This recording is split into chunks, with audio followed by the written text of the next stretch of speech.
Who was your influences?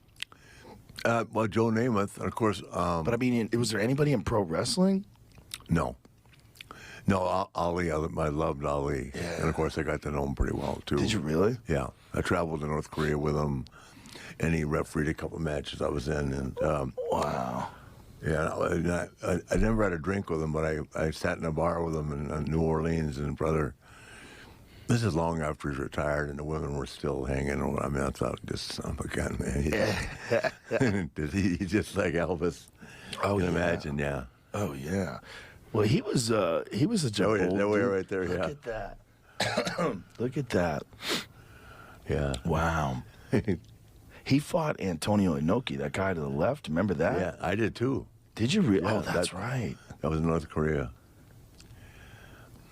Inoki was a fascinating character. What an interesting thing he did too when he fought Ali. Like Ali let kicking him legs. Yeah, he let him leg kick him. Did you ever see that fight? No. Oh I my did. God! It was like kind of a real fight because Ali was boxing and he's moving around, and Inoki got on his butt and butt scooted and started kicking his legs, where Ali couldn't punch him. You never saw that? Oh, wow. Oh, No. dude, it fucked Ali's legs up really bad, dude. Because, like, Ali had never been leg kicked before, and he's facing Inoki. And look, Inoki's doing this thing where he's lying on his back. Smart. And I think, I don't know what they worked out, whether or not it was going to be a legit fight or whether Ali had any idea Inoki was going to kick his legs. I don't know what the agreement was. But it's very interesting to watch this because Ali's trying to, entertain, and he's also trying to punch him, but Inoki's, like, kicking his legs. So this is the third round. So he just butt scooted and tried to get Ali to come to him. But he fucked his legs up where Ali was having a real problem with his legs after that for quite a long time. Yeah, I bet. That looks like that would suck. Look at he's going for leg locks and shit. This is so dangerous. If you're like a legit pro heavyweight boxer and you're letting this guy yank on your ACL, I don't know what the rules were. It's weird. Can you see if you can find any of the video of him kicking his legs? Because it was pretty nasty. When you had a match with him where'd you have your match with? North Korea. In North Korea? In Pyongyang, In North Korea. Yeah. Wow. Bad news. What was that like? I got to be honest with you, I think probably the most scared I've ever been of anything in my life. Really? Forget the plane crash, everything else. That deal was so intimidating. They took our passports, right, and then they separated us.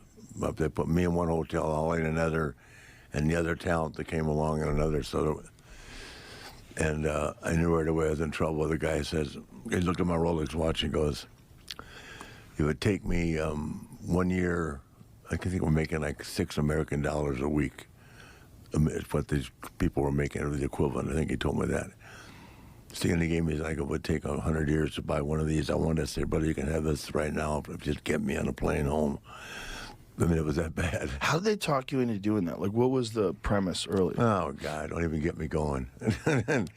A promoter in WCW. Yeah. They wanted Foreman first. Foreman said no. Then they wanted Hogan. Hogan said, I can't make that one, brother.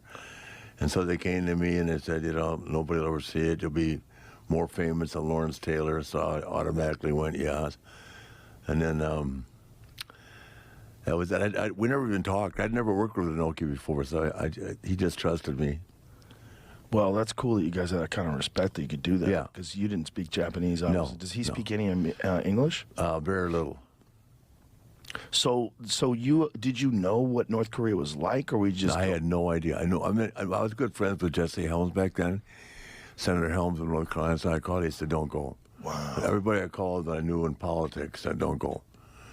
It's a volatile situation over there. It still is. Yeah. And they hate the Americans. They hate the Americans. Why They did hate the Americans and they hate the Japanese.